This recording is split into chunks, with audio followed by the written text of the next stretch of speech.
motion. Against the zone defense, what do you think of that? And the receiver, because you got spots and be on the same page with the guy throwing the zone. Sometimes you're throwing it between the zones. Sometimes the receiver's going to just kind of find a spot in what we call sit down. It's a tough read, but when they're in sync, it's really effective.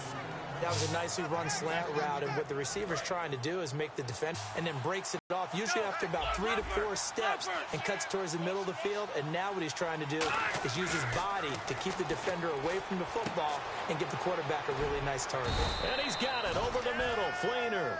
They get 25 yards out of that one. And it'll be a Chicago first down.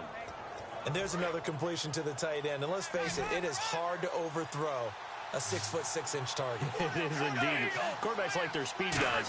They like that huge 6'6" target that they've got in him. They really do, and it reminds me of what one great tight end told me once. He told his quarterback, just make sure you throw it up there. You know, kind of like put up on the top shelf where the kids can't get it. But he was stopped on that play. But he's had plenty of carries all afternoon. Every now and then the defense is going to win one, but I don't think they'll shy away from handing it to him the rest of the game. And the back goes into motion. Now he'll look to throw here on 2nd and 10. Got his man, and it's caught for a Chicago touchdown. Kobe Flainer, a beast in the red zone with his 2nd touchdown of the game. And the Bears have cut it to within a score.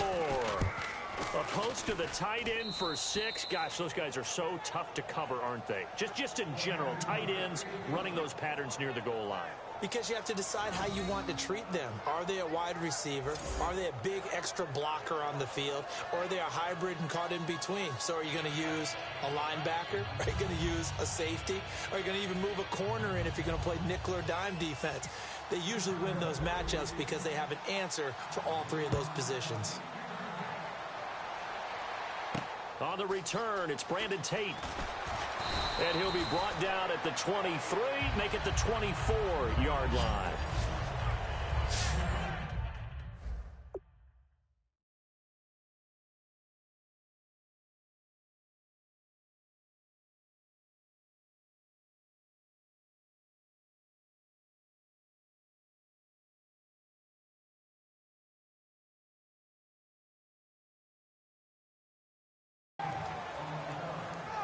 Here's the Bears defense as they head out to set up shop now.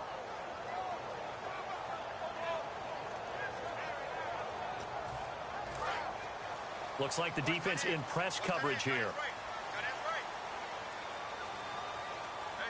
Possible run anticipation here as the D-line sandwiches together. Dalton, 1st and 10.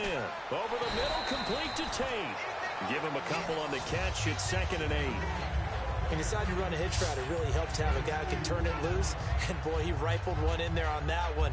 Not much run after catch, but it worked really well.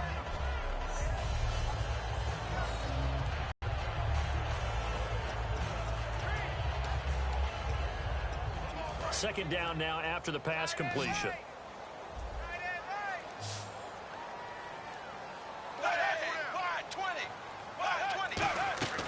Fakes the give to Bernard. Dalton, nowhere to escape, and he goes down.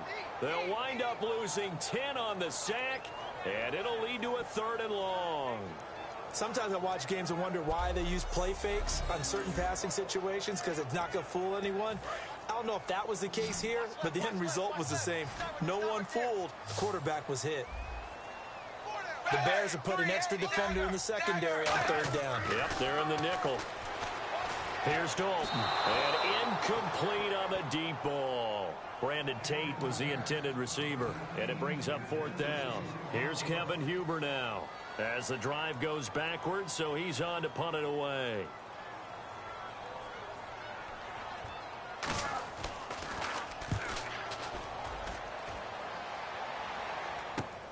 Yeah, Sanders now to return.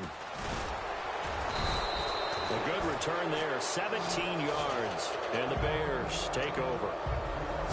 And now Chicago getting ready to go as they take the field. Last time they were out, they scored. Still trailing here, though, so some work to do. But it's okay in terms of mindset. Because they scored the last time, They're not quite as worried about being down on the scoreboard because now their confidence is a little bit higher. They feel like they got something going, and they feel like they can attack again and put more points on the board. Are you scoreboard watching if you're the offense, or are you just focused on this drive? We wouldn't be telling the truth if we said that they didn't scoreboard watch. Everyone does it to some extent, but you've got to set it aside right now and just focus on this series. That'll take care of the scoreboard if they punch it into the end zone.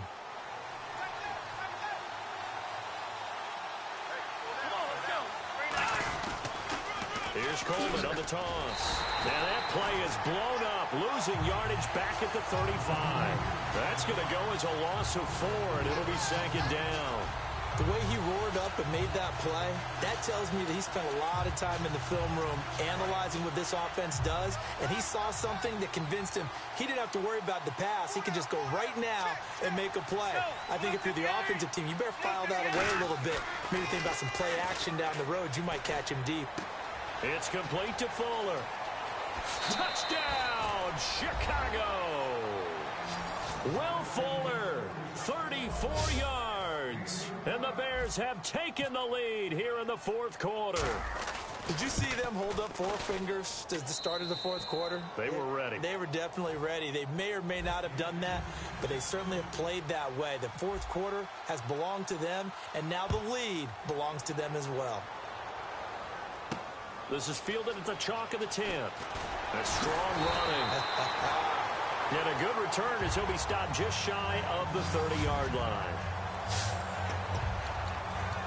We focus our attention on the Bears defense now.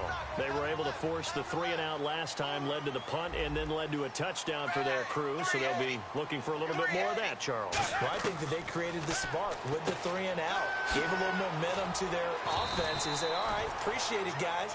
And they took the ball downfield and stuck it in the end zone. And that defense wasn't out there long. They'll be trying to keep it short here. And on the outside, they're playing press coverage. So many times you hear today's NFL described as a space game. Get your best players into space with the football in their hands. That's why sometimes you just swing it out to your runner, get him out in the flat, and let him have a chance to make people miss an open field. In recent years, the slot receivers really gained stature in the NFL because they can do so many things. Yes, they can line up wide like your normal wide receiver, but to have that kind of courage and toughness to run routes in the middle of the field and become dependable targets for their quarterbacks and move the sticks, those guys are worth their weight in gold. And he's brought down. They call it a gain of 19, and it moves the chains.